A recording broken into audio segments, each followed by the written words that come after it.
para explicaros un poco cómo he pensado estructurar y cómo he estructurado la charla sobre la obra de James Scott. Originalmente había pensado intentar desarrollar una teoría anarquista según Scott y luego también su trabajo en la historia de sociedades anarquistas, entonces hablar de teoría e historia anarquista. El problema es que Scott no se centra mucho sobre todo en el tema de la teoría, tiene muy poco, y en cuanto a historia tiene algo, pero está aquí y allá. Sí que es verdad que uno de los libros que veremos está más desarrollado, pero bueno, he pensado que igual tendría más sentido hablaros del libro por libro, de qué trata cada libro, y así, bueno, pues igual os animáis a leer a este autor, a ver lo más importante de cada libro, cuál os recomendaría más y cuál no, según lo que queráis hacer. Y bueno, pues despertar un poco la curiosidad por la obra de Scott. Que Scott, a la hora de escribirle, es un poco difícil porque, bueno, de normal se describe como antropólogo, ¿no? El antropólogo anarquista. Sí que es verdad que él está formado en ciencias políticas y él, de hecho, es algo que se alegraba cuando la gente le mencionaba, le describía como antropólogo, porque de nuevo su formación no fue en esta área, pero sí que pasó de área, ¿no? Por sus intereses, curiosidades, gustos y por cosas de la vida, pues terminó en la antropología. Lo que él decía que le permitió, ¿no?, llegar al campo con una mirada fresca y por eso hacer ciertas aportaciones como las que veremos a lo largo de su obra.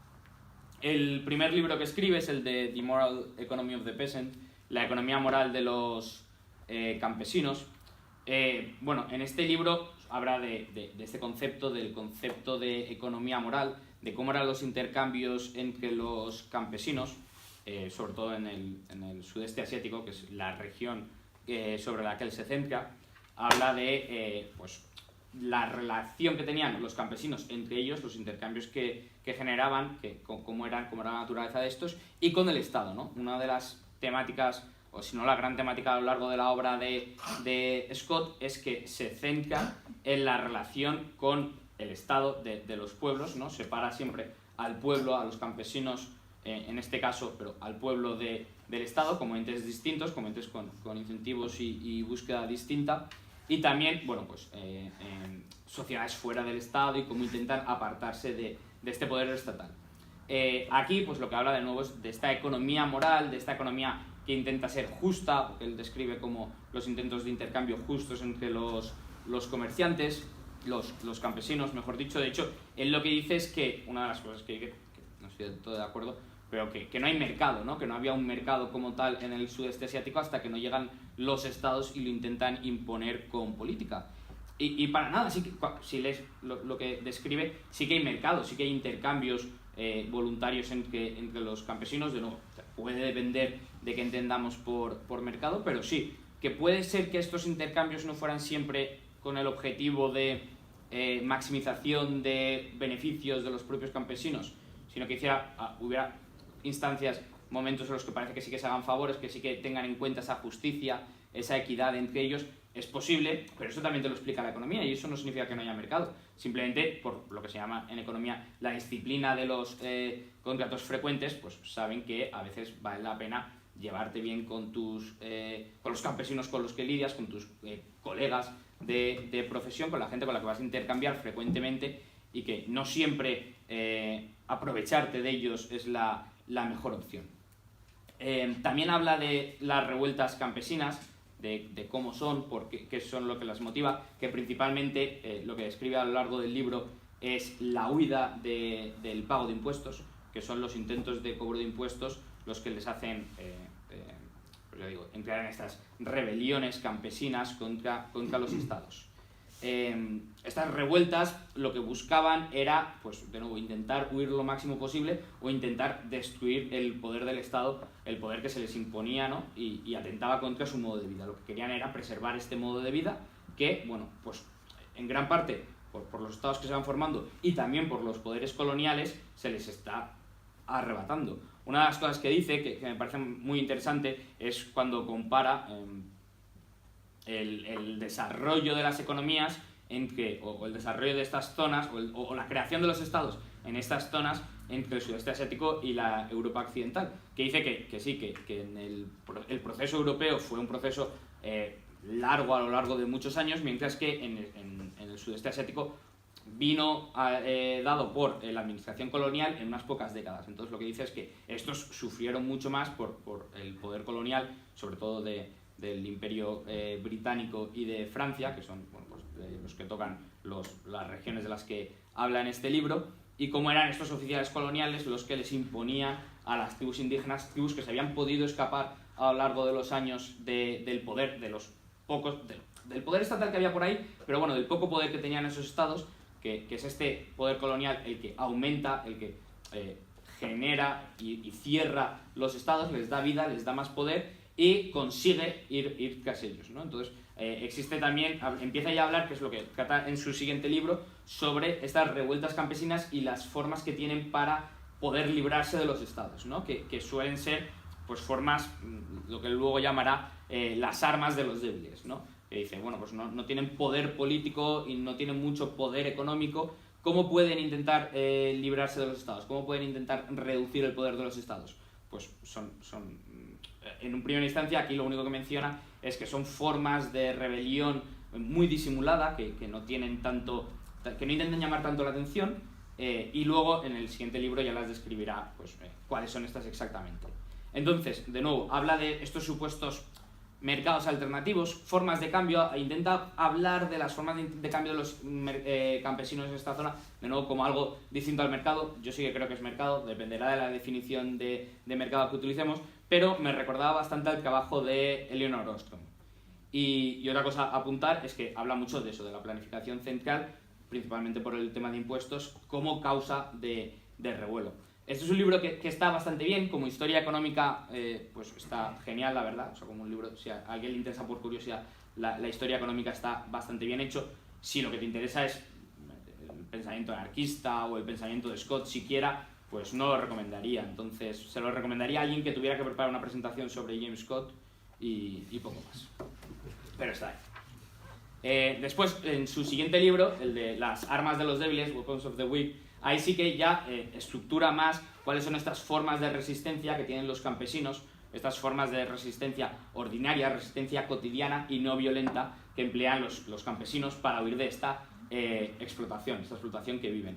¿Por qué incide tanto en que la resistencia sea cotidiana o sea no violenta? Porque una de las partes más importantes del libro o de donde más énfasis pone, es de que los campesinos buscan no llamar la atención y buscan boicotear al Estado desde dentro, desde distintas formas que ahora mencionaré, para no llamar la atención y para que no se les imponga el peso de la ley contra ellos, ni tener que entrar en revueltas violentas, que era lo que intentaban huir. Ellos lo que intentaban era huir del Estado todo lo que podían, pero sin despertarlo demasiado, ¿no? O sea, molestar al Leviatán sin enfadarlo. Lo que buscaban era que funcionara peor, encontrar formas de huir de su poder, pero no de una manera tan descarada como para conseguir que el Estado luego se impusiera sobre ellos. ¿Qué es lo que menciona? Pues menciona remolonear, que se les mandara a trabajar y no hacerlo, mentir sobre sus opiniones, sus gustos, ideas, que esto es una de las cosas que luego cuando se habla de la planificación central, ¿no? Y mucha gente dice, bueno, no, se puede hacer encuestas o se puede preguntar a la gente que querría o podemos encontrar estos métodos para encontrar los gustos de la gente.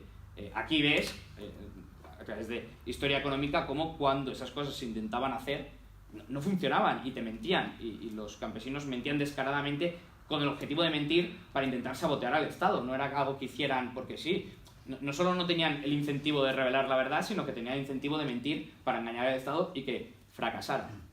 Otra de las cosas que hacían era desertar, que esto es el tema que luego desarrollará en otros libros, pero una de las cosas de presentar la obra así, aunque yo no la leí en orden, pero que tiene sentido porque ves cómo en un tema que desarrolla, que trata en el primer libro, que son de forma marginal, que son estas formas de resistencia cotidiana, luego lo desarrolla en un libro, algo que menciona aquí de pasada, que es la capacidad de desertar y huir del poder estatal, luego dedica un libro a ello y bueno, y así sucesivamente. Pues bueno, que se le ve la curiosidad intelectual a James Scott, si los ves los libros cronológicamente, se ve lo que le interesaba en cada momento y cómo lo iba desarrollando.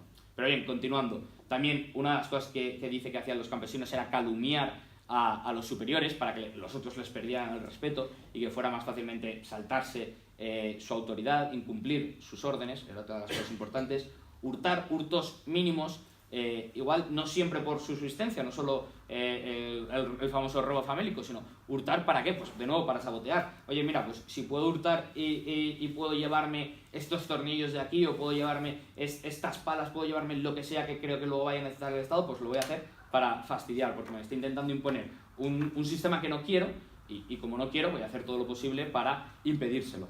De nuevo, otra de las cosas que funciona, bueno, que explica por qué no funciona la planificación central, ¿no? Si al final tú tienes los incentivos equivocados, o sea, no solo ya no tienes los incentivos a trabajar lo mejor posible, sino que aquí se ve de nuevo cómo los campesinos tenían los incentivos a robar, a fastidiar al Estado, a impedirle esta planificación central, a que siguiera a cabo con esos proyectos que el Estado pretendía. Después también se hacían los locos, no contestaban, hacían como que no sabían, obviamente nunca, o no, intentaban no delatarse, era como el código de conducta entre campesinos. Provocaban incendios intencionadamente para intentar, de nuevo, hacer daño al Estado y que no se les podía culpar. Lo hacían bueno, intentaban hacer de manera que no se supiera que eran ellos, pero provocaban incendios de manera deliberada. Y, en conclusión, sabotear planes, ¿no? O sea, aquí lo que nos dice es cómo saboteaban planes constantemente, o cómo intentaban sabotear los planes constantemente del Estado para huir de sus garras. Scott enfatiza mucho que esta resistencia era invisible, individual, es decir, se intentaba hacer sin que te pillaran, sin que el superior supiera que eras tú el culpable de ello, de manera individual, es decir, cada uno lo hacía, pero se hacía de forma coordinada, ¿no? Porque todos, sin tener que comunicarse entre ellos, ya sabían que tenían que actuar de esa manera. Y actuando de forma individual y coordinada, ya podían tener éxito en alguno de sus planes, es decir, podían conseguir que el Estado no llevara a cabo alguno de los proyectos que tenía, que se quedara a medias, que se sintieran frustrados, que tuvieran que cambiar, otra de las cosas importantes, que tuvieran que cambiar de superiores. Era una forma de castigar a sus superiores, hacer que no cumplieran los planes que tenían, para obligarles a que los cambiaran. Pues bien, todo esto lo menciona aquí, y una de las cosas que me parecen más interesantes es que menciona aquí también es cómo las revueltas campesinas, las va enumerando, no funcionan. Lo que dice es que directamente no funcionan, sino que tienen un efecto inverso, y que los campesinos eran conscientes de ellos, y por eso evitaban las revueltas violentas a toda costa. Y sobre todo las grandes revoluciones. Lo que habla es de cuando los campesinos han apoyado a lo largo de la historia las grandes revoluciones, les ha sido como tirarse piedras a su propio tejado. ¿Por qué? Porque siempre han generado un Estado más grande y más poderoso, más dominante todavía. El ejemplo que menciona es los campesinos que pudieran ayudar a los bolcheviques en la Unión Soviética, que terminaron con un Estado peor y más dañino para los propios campesinos.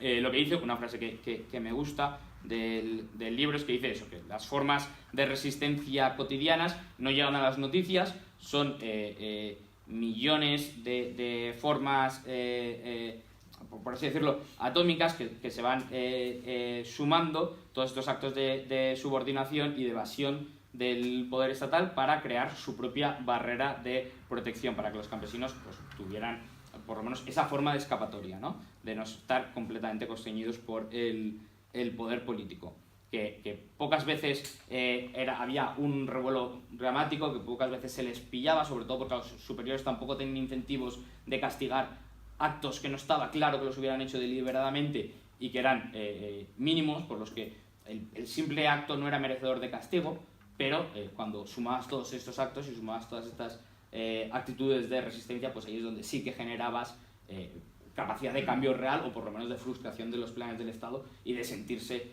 aliviados, por lo menos temporalmente. Pues bien, de nuevo, un libro muy interesante. Dio otra charla aquí hace, no me acuerdo cuándo, pero sobre agorismo. Pues un libro que, ojo, podría encajar dentro de la literatura agorista, de formas de pelear contra el Estado, formas pacíficas, bueno, no pacíficas porque, bueno, sí, provocar incendios, vale, no es pacífico, pero formas invisibles de pelear contra el Estado, formas que no supongan directamente una rebelión frontal, un ataque frontal, el uso de violencia clara contra el Estado, sino de, bueno, poco a poco igual ir un paso más allá del agorismo, de vale, está muy bien el agorismo, pero no pasa nada si violas la propiedad del Estado, porque total, el Estado no merece tener eso, ¿no? Pues un poco eso. Es cercano a la literatura agorista, aunque no creo que nadie lo haya catalogado nunca como tal, pero a mí es la sensación que me ha dado que habla bastante de formas de huir del Estado y de dañar al Estado y de, en última instancia, el objetivo ideal sería terminar con él. El siguiente libro, que es, bueno, a mí el que más me ha gustado, el de Sin Like a State, es el que más os recomendaría, sobre todo, bueno, pues la anarquista, anarcocapitalista, puede ser el que más le interese, porque es el que más critica al Estado y más, sobre todo a la planificación central de los estados, y el que, bueno, pues lo lees y dices, es verdad, el Estado hace esto, es verdad, qué malo es, y te da argumentos todavía para criticarlo un poco más. Entonces, creo que será el que más os guste. A mí me ha gustado bastante. Entonces, de nuevo, es una crítica a la planificación central. Lo que habla es de cuál es la vista del Estado, ¿no? Básicamente, el resumen sería que las personas tenemos una vista desde abajo porque tenemos que sufrir los programas estatales, nos vienen impuestos y somos los que lo vivimos, mientras que los estados no son conscientes de los programas que intentan imponer, simplemente los ven desde arriba, ven que parezca que tenga sentido desde el plano racional y ya está. Los estados, el objetivo de los estados, que esto es algo que menciona aquí y luego desarrolla en su último libro, en el de Against the Grain, que lo que buscan es generar sus territorios, marcar los territorios claramente y luego controlar las poblaciones y hacer tanto sus territorios como sus poblaciones legibles. Este concepto de legibles es, por así decirlo, estandarizarlos, ¿no? Que sea fácil de entender. Eso es una de las cosas que Adrián decía que Bastos menciona este autor, y sobre todo lo menciona por este libro, por el tema de, por ejemplo, la imposición del sistema métrico, ¿no? El sistema métrico, los grados. Antes, las tierras, aquí en España, pues había distintas formas de medir la distancia, había distintas formas de medir los terrenos. Todo eso se pierde porque llega el Estado y quiere hacer todo su territorio legible, quiere homogenizarlo todo. Entonces dice, bueno, no, hemos perdido todas estas unidades de medida. Ahora las unidades de medida que hay que utilizar son estas. ¿Por qué? Pues porque quiere hacerlo legible, ¿para qué? Para poder tasar más fácilmente a su población. O sea, al final el objetivo último del Estado es el de poder expropiar a su población, y para hacerlo más fácil esta tarea lo hace a través de la imposición de estas unidades o de estos programas para hacer, como dice el autor, a los territorios y a las poblaciones más legibles. Hay una frase que me gusta mucho que dice así, que decirle a un granjero que solo tiene que arrendar 20 hectáreas, hectáreas de tierra es tan sencillo como decirle a un académico que solo ha comprado 6 kilos de libros. Pues un poco igual, ¿no? Que a veces la unidad que nos quiere imponer el Estado para medir nuestra tierra o para medir los bienes que tenemos, las herramientas de las que disponemos, no es la más útil para el campo, y es la que te viene impuesta porque es la que es más útil para el Estado. Entonces ahí se pierde mucha riqueza, y también utilidad. Al final a los granjeros eso no les va a ser útil, el medir su tierra de esta manera, de la manera que te viene impuesta. Esto es a lo que Scott llama el high modernism, el alto modernismo, ¿no? Que es un intento de diseño racional del orden social con la excusa o con la justificación de leyes científicas, es decir, el uso de leyes científicas o del método científico, como lo queráis ver, para decir, vale, pues cuál debe ser el diseño racional de la sociedad correcto. Y uno de los problemas, Scott en este libro se intenta cubrir las espaldas constantemente, y yo creo que él sabía que nos iba a gustar a los ANCAPs este libro, entonces cada 2x3 dice, no, pero no estoy diciendo esto, no estoy diciendo que esto se tenga que dejar completamente en el mercado, o que no haya que utilizar leyes racionales, o que no haya que utilizar la ciencia ni nada. Dice, no estoy diciendo que no haya que utilizar la ciencia para diseñar o para intentar hacer programas sociales, que es lo que debería decir, ¿no? Que no debería haber un Estado imponiendo nada a la sociedad, ningún orden social. Pero bueno, él lo que dice es que principalmente el problema del alto modernismo es que confunde eficiencia con estética. Que entonces el Estado lo que ves desde arriba, ve planos desde arriba, ve que todo sea muy bonito, pero no sabe si esa belleza que parece que tenga desde arriba es funcional. El ejemplo que pone es Brasilia, que luego desarrollaré. Lo que menciona, que inspira a los estados, es la silvicultura científica, ¿no? El utilizar la ciencia de la gestión de bosques, que estuvo muy de moda en una época en Alemania, que estuvo muy de moda en Alemania y luego se extiende al resto de Europa, Y esto lo que pretendían era pues, hacer un diseño racional de los bosques, cómo tenían que estar los bosques, cómo se tenían que plantar las granjas, la distancia entre árbol y árbol, qué es lo que se tenía que cultivar, y así pues gran parte de Europa cae en el error de seguir a la silvicultura científica, de olvidarse de las tradiciones anteriores, de seguir esta tradición de racionalidad máxima, y pues cambian los diseños de las tierras arables de Europa para seguir de nuevo, este diseño, y hay una gran crisis, hay un gran problema, que es que si plantas lo mismo en todo, tienes problemas de plagas, tienes problemas de pestes, tienes muchos otros problemas que si haces diversificación, y lo que luego él desarrolla, que es la quema y la tala y quema, que es otro tema, es otra forma de cultivar, pues te ahorras esos problemas. Pues no, si intentas imponer el mismo marco, la misma agricultura en toda Europa, te arriesgas, se multiplican tus riesgos, y es lo que pasó. Hubo un gran problema con la agricultura, con los bosques en la época en gran parte de Europa, y esto fue por culpa de nuevo, de intentar imponer esta racionalidad desde arriba a los campesinos, que ya tenían sus culturas, sus costumbres, y mucho de lo que llamamos la información tácita, ¿no? De que saben cómo hacer las cosas, igual no saben por qué, no saben ese conocimiento racional, no te pueden explicar, pues esto es por esto, y esto lo hago por esto y lo otro, y la explicación científica es esta, no. Yo lo hago así porque siempre se ha hecho así y da resultados. ¿Por qué no lo hago de otra manera? Pues no lo sé. Pues claro, te viene impuesto, se hace de otra manera y ocurre una desgracia. Pero el problema es que cuando ocurrió la desgracia fue muchos años después de que el Estado tuviera envidia de la silvicultura científica e intentara adaptar estos métodos de planificación social para él mismo. Entonces el Estado lo vio y dijo, yo también quiero hacer esto en mis sociedades, voy a intentar hacer marcos racionales, voy a intentar hacer la organización más lógica de la sociedad. Entonces el Estado pues, empieza a tomar estas políticas. Lo que pasa con el campo es que, y con el mercado, que si te equivocas, pagas los daños de tu equivocación, pero puedes corregirte. Lo que tiende a pasar con las políticas erróneas es que los políticos no tienen incentivos a decir que se han equivocado, y en vez de corregirse, se doblan en el error, ¿no? Entonces, ¿qué es lo que pasó? Que cuando se vio claramente que la silvicultura científica era un fracaso, pues se olvidó, se dejó de lado, ¿no? Los campesinos la olvidaron y volvieron a sus formas tradicionales de cultivo. Pero el Estado no, el Estado lo mantuvo esta idea del alto modernismo para diseñar sus sociedades. Y uno de los ejemplos que menciona es el de Brasilia, ¿no? Es el de el diseño de la ciudad de Brasilia, que intuyo que todos lo sabréis, la capital de Brasil, que fue encomendada a dos arquitectos.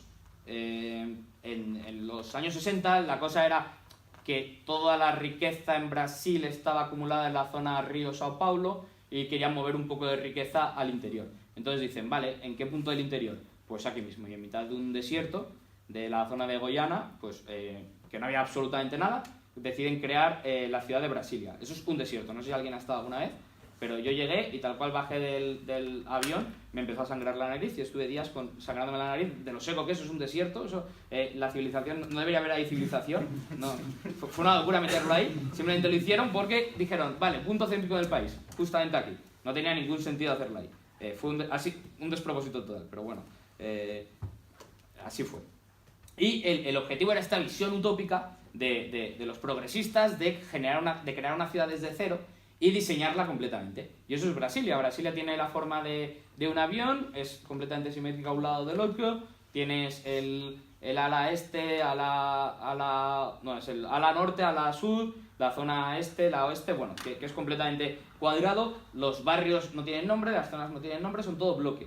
Entonces, yo cuando vivía allí, vivía en bloque, creo que era bloque 13 norte. Pues bueno, pues se pierde la vida, ¿no? Una de las cosas que menciona es que se pierde la vida de estas subciudades, no hay una ausencia de espacios públicos con vida. Sí, la zona de la universidad o los bares de al lado de la universidad algo de vida tenían, la verdad, pero ya está. O sea, tú paseas por Brasilia y no hay vida, es una ciudad gris, triste y fea. Eso sí, todo igual y no te puedes perder. Brasilia es una ciudad que si te pierdes, el problema lo tienes tú y deberías hacértelo mirar porque es muy difícil. O sea, al final está todo numerado, norte-sur, dividido entre norte y sur y todo numerado por bloques, desde el 1, que sería el principio del avión, hasta el 15-16. Muy fácil seguirlo, pero bueno, no se siente una ciudad. No se siente una ciudad con vida ni una ciudad en la que pasen cosas. Aquí lo que, mencionando Brasilia, habla de esta suposición equivocada de que el orden visual es sinónimo a la eficiencia y a la funcionalidad, ¿no? A un orden funcional. Brasilia es una ciudad, pues sí, que la ves desde arriba, parece muy bonita, tiene la forma de un avión, todo simétrico, pero no es una ciudad funcional, no es una ciudad que se sienta viva, es una ciudad muy distinta a Río o a Sao Paulo, que sí que son ciudades pues, con vida, que se siente que la gente vive ahí. Hay una frase, no es de James Scott, es de Jane Jacobs, pero la cita Scott, que me gustó mucho, que decía que si destripas a un conejo y miras sus intestinos, que todo puede parecer un desastre y que no está nada bien organizado, pero que está hechos para hacer la función que están diseñados. Sí, igual los intestinos no están de forma simétrica, pero están como tienen que estar.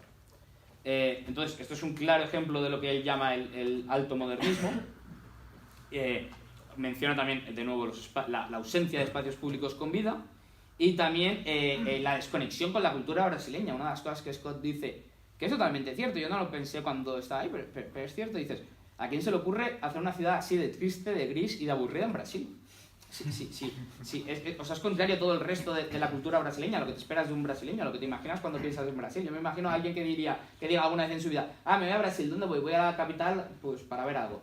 Y sea todo lo contrario de lo que se estaba esperando. O sea, es una ciudad, de nuevo, muy triste, muy gris, sin mucha vida y que no tiene nada que ver con el resto de cultura brasileña.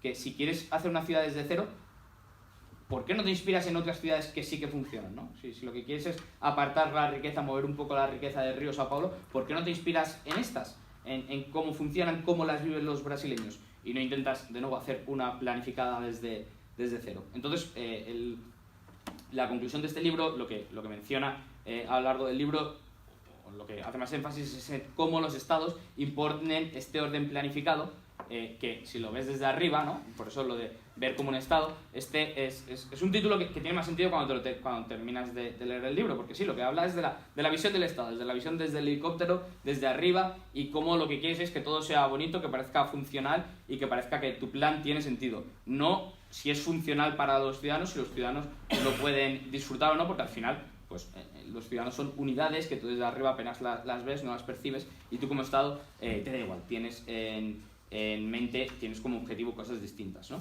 Entonces no tienes en cuenta la experiencia del ciudadano, no te importa, tú lo que quieres es que tenga un orden, que tenga una planificación y sobre todo, si tu ideología es que la planificación central funciona, es normal que esa parte de tu ideología la extrapoles en todos los ámbitos, desde la planificación central para la producción de bienes y servicios hasta la planificación central de las ciudades.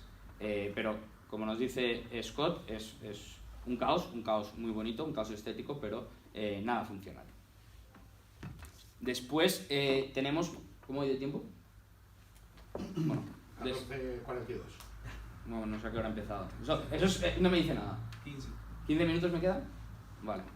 Vale, pues entonces, voy a ir un poco más rápido. El arte de no ser gobernado, The Art of Not Being Governed. En este libro vemos una de las cosas que mencionaba antes, que es qué pasa cuando los campesinos desiertan, cuando los campesinos no se quieren o quieren dejar de interactuar completamente con el Estado y huyen. Pues lo que pasa es que se generan zonas, como la que describe en este libro, llamada Zomia. Zomia es una región en el sudeste asiático que, pues, en la que vive, es un área que abarca unos 100 millones de personas y está a lo largo de Vietnam, Myanmar, Laos y parte de India. Es una zona montañosa. Lo que cuenta es cómo la gente que quiere huir del Estado huía a las montañas. Los estados, que esto lo desarrolla en su último libro, tienden a formarse en llanuras, sobre todo llanuras fluviales, y pues que permiten la concentración de las personas y del grano. Pero quien quiere huir del Estado huye principalmente a las montañas. Entonces, es esta gente que vive en las montañas, gente que ha huido deliberadamente de los estados. Una de las cosas en la que hace más énfasis es que la imagen que se tiene de esta gente, de la gente que vive fuera de la supuesta civilización, es que es gente que no conoce la civilización, pero no, es gente que conoce la civilización y ha huido deliberadamente. Prefiere ser más pobre, vivir otro estilo de vida, que vivir bajo la presión del Estado. Es gente que voluntariamente ha huido. Es gente que, pues, por lo que sea, por los supuestos, por el estilo de vida que se imponía, no querían vivir bajo el Estado. Y es gente que está ahí deliberadamente, es gente que huye efectivamente del Estado, gente que sigue huyendo. Quien quiera volver al Estado es libre de hacerlo, puede simplemente bajar y decir, oye, yo soy un ciudadano de tu país, y quien quiera huir, lo intenta, y más o menos puede. ¿Cómo puede? Por la importancia de las zonas montañosas. Una de las cosas en las que Scott hace mucho énfasis es cómo la geografía marca mucho la política y los estilos de vida y la capacidad de huir del Estado, tanto de la formación estatal como de la capacidad de huir de los estados. Una de las cosas en las que hace énfasis es cómo las poblaciones, los territorios, con los mapas, nos llevamos una imagen distorsionada de los territorios porque podemos ver que dos zonas están muy cerca. Pero esas dos zonas están separadas por grandes montañas, en verdad están muy lejos. Es un poco lo que pasa en España, ¿no? Al final el Mediterráneo ha estado conectado y tiene más influencia cultural, o se parece más culturalmente a Francia o Italia que al norte siquiera de España. Igual en los últimos años no, pero porque ya el transporte ha sido más fácil. Pero me atrevería a decir, hace 100, 200 años sobre todo, desde luego, el norte de España tenía una mayor influencia de Inglaterra, de Irlanda, que del resto de España. Nosotros, yo soy valenciano, ¿no? Tenemos tradiciones que yo no he visto en ninguna otra parte de España, pero sí que he visto en Italia. Y llama la atención, ¿no? Pues esto es una de las consecuencias de la geografía, de que las comunidades por las montañas estuvieran muy separadas, aunque geográficamente estuvieran cerca. Y esto hacía que el lugar idóneo para que la gente que quisiera huir de los estados pudiera ir, ¿no? Una de las cosas que también menciona Scott es como el Homo sapiens lleva sobre la faz de la Tierra como Homo sapiens alrededor de 300.000 años, pero que el Estado se inventa hace unos 4.000 años, que al final el Estado es un invento muy reciente que solo ha controlado desde hace poco una parte de la población, ¿no? O sea, el Estado como tal, si tuviéramos un reloj, ¿no? Y toda la historia universal, toda la historia de la humanidad, más que universal, mejor dicho, toda la historia de la humanidad fueran 24 horas, el Estado nace a las 12, antes, 20 minutos antes de medianoche. Los primeros estados, que eran estados mínimos que tenían muy poca población comparado con el resto de población mundial. Y el Estado solo se vuelve hegemónico a las 11:58 de la noche, es decir, que hay muy poca historia de los estados. Hay mucha historia fuera de los estados. Esta historia es olvidada. Otra de las cosas en las que hace énfasis es que de normal se asemeja historia con historia escrita y con historia literal, o sea, historia literaria y escrita principalmente. Y lo que él dice es que no, que esta gente fuera de los estados también tiene su historia. Es una historia oral, es una historia con otras características distintas, pero también tiene su historia y la mayor parte de la historia de la humanidad ha sido fuera de los estados. Pero ¿qué es lo que pasa? Que los estados tienen ese incentivo de crear su propia historia. Para poder justificarse, buscan crear su propia historia, por eso fomentan tanto la literatura, fomentan tanto el estudio de la historia propia del Estado, fomentan tanto el estudio de la geografía propia del Estado para tener más historia, que contar más narrativa para poder justificarse. Entonces, una de las cosas que menciona aquí, que es curioso porque, bueno, es el capítulo 6,5. ¿Por qué 6,5? Porque él dice, bueno, no es un capítulo entero, porque estos son solo mis intuiciones, pero yo lo dejo aquí para que quien quiera que investigue más. Y él habla de eso, de la relación entre la oralidad y las zonas, o los lenguajes principalmente orales y las zonas sin estado, y el avance de la escritura con el avance de los estados. Que él dice que el avance de la escritura, el nacimiento de la escritura, viene muy ligado con el avance de los estados, por esa necesidad de tener registros, de poder saber quién tiene qué, para hacer, de nuevo, el territorio y la población más legible, para poder tasarles, ¿no?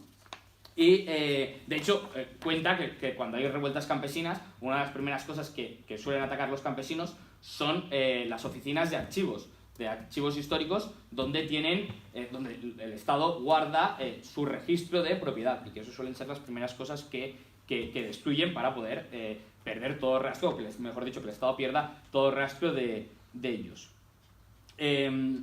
Esto me parece muy curioso lo de nuevo, lo de la oralidad, porque, bueno, puede ser cierto. Yo creo que ahí está en la intuición correcta de que lenguajes que han sido principalmente, o sociedades, comunidades que han vivido principalmente con lenguajes orales y no muy desarrollados en la escritura, puede ser que tuvieran una mayor tradición de vivir fuera de los estados.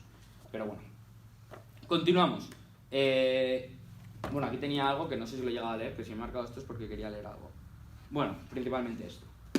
Sí, que la historia de la gente sin historia es una historia que existe, pero simplemente es una historia que han decidido mantener de forma oral, pero que no significa que la gente que viva fuera de los estados no tenga historia, sino que ellos voluntariamente han decidido no registrarla, porque todas las cosas que menciona es cómo en estas comunidades se ponen frenos a el posible nacimiento de un estado. Es decir, como ellos son conscientes de que tienen que restringir las instituciones, de qué normas tienen que seguir y qué no, y una de ellas es no desarrollar demasiado la escritura y sus tradiciones y sus costumbres para que nadie se aproveche de ellas, ni tampoco hablar sobre figuras concretas ni nada, para impedir el nacimiento de un nuevo Estado. Luego tenemos el que habla más directamente sobre la anarquía, Two Cheers for Anarchism, 2 hurras por la anarquía. ¿Por qué 2 y no 3? Pues porque no está convencido del todo. Aquí es el libro que si leyendo hasta ahora o leyendo incluso el siguiente piensas que Scott es un anarquista, aquí abiertamente te dice, mira, no soy anarquista. O bueno, él sí que se consideraba anarquista, pero un anarquista que creía que el Estado era necesario y que era imposible huir del Estado. Así que un anarquista un poco distinto. Pero sí que él decía que, de nuevo, que el Estado era necesario, que él no se imaginaba cómo íbamos a poder vivir sin el Estado, y que lo que había que hacer era buscar formas de mejorarlo, ¿no? De mejorar esta institución. Para él, la forma de mejorar el Estado era dando más autonomía a los individuos, pero más autonomía, aquí en este libro está muy claro, en el sentido de libertad positiva. Él es muy progresista y lo que busca es la libertad positiva y también el avance de la democracia. No confía en los mercados y cree que la desigualdad es un problema por sí misma. De hecho, tiene una frase que a mí me irrita bastante, de lo pretenciosa que es, que hablando de la división del trabajo y de Adam Smith, bueno, menciona que Tocqueville habla de Adam Smith y habla de cuando Adam Smith habla de la división del trabajo y del que estaba fabricando pines en la fábrica, y de que Tocqueville dijo, sí, vale, está muy bien, pero ¿qué tipo de vida es esa de pasarte 20 años fabricando, o sea, produciendo pines en una fábrica? Y él pues lo reproduce como algo a elogiar de Tocqueville, hacer esa crítica a Adam Smith, pero para nada. O sea, es una cosa muy honorable, un trabajo digno que se lo ha ganado a través de producir algo para los demás, de generar valor para los demás, no como, no sé si decir él en concreto, que sí que ha generado valor en otros lados, pero no como otras profesiones que de verdad no generan ningún valor y que solo viven del expolio público. Entonces me parece que critica que ahí él mismo se pone un poco, ya no voy a decir en ese alto modernismo, pero sí que en esa pretensión muy academicista de, no, mira, yo soy un intelectual, sé mejor que tú y ese trabajo es un trabajo indigno para cualquiera. Pues no, ahí no me gustó nada por parte de Scott, se lo reprocharía si pudiera. De nuevo, no cree que se pueda eliminar el Estado por completo. Es crítico con los anarcocapitalistas porque dice que los mercados generan grandes desigualdades de riqueza, lo cual no explica el porqué, pero lo da por hecho que es algo malo. Y lo da por hecho que es algo malo porque dice que la democracia funciona deficientemente con desigualdad. Vale, mi pregunta es, ¿y lo malo? O sea, no pasa nada que no haya democracia. Pero él quiere que haya democracia. La democracia sí que lo da como un valor necesario de tiene que ser una sociedad democrática. Y por tanto, por eso es crítico con los mercados y con la desigualdad. Pero sí que tiene una cosa que me parece muy interesante, que él menciona la calistenia anarquista, que me parece muy interesante y algo que todos deberíamos practicar, ¿no? Y dice algo así como, esto es lo que yo llamo la calistenia anarquista. Cada día, más o menos, intenta romper alguna ley que no tenga mucha importancia, aunque no tenga sentido, aunque solo sea cruzar la acera, aunque no sea por el paso de peatones. Utiliza tu propia cabeza para juzgar si esto es una ley justa y razonable. De esa manera mantendrás la costumbre y el día cuando llegue el gran día estarás listo. ¿Estarás listo para qué? Pues porque te lo comenta antes, ¿no? Estarás listo para no someterte ciegamente a la imposición estatal. Entonces lo que él dice es, ve acostumbrándote a perderle el respeto al Estado, a perderle el respeto a toda ley solo por el hecho de ser ley, para que tú seas capaz de discernir la ley justa y las razonables, bueno, las leyes justas y razonables de las que no lo son, y saber qué leyes tienes que seguir, y no seguir a pies juntillas al Estado solo porque te diga que tienes que actuar de una manera u otra. Es decir, y luego te venía un otro fragmento que está bien, la mayoría, bueno, pero lo que salgo de este libro sobre todo es eso, la calistenia anarquista, que me parece muy bueno y una recomendación que yo también le haría a todo el mundo.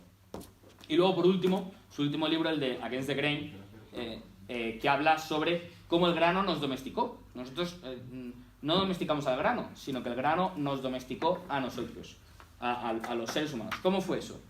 Pues la conclusión del libro, o la tesis principal del libro, es que fue por el desarrollo del grano en ciertas regiones, sobre todo en estas grandes llanuras fluviales, las que hicieron rentable el surgimiento del Estado. ¿Por qué del grano? Porque el grano es, ya lo digo, es un cultivo estatista. ¿Por qué? Porque concentra la población, que es el objetivo de los futuros estatistas, ¿no? de los bandidos que se quieren convertir en jefes de Estado. Tener una población concentrada. Y dice, de hecho, que el grano, el cultivo más estatista, no lo dice así, pero lo digo yo, es el arroz. Por sus propiedades, ¿no? Porque crece por encima de la tierra, entonces es fácil para los bandidos, para los cacos, ver cuánto arroz tienes y dejas de tener, y luego para el futuro Estado también.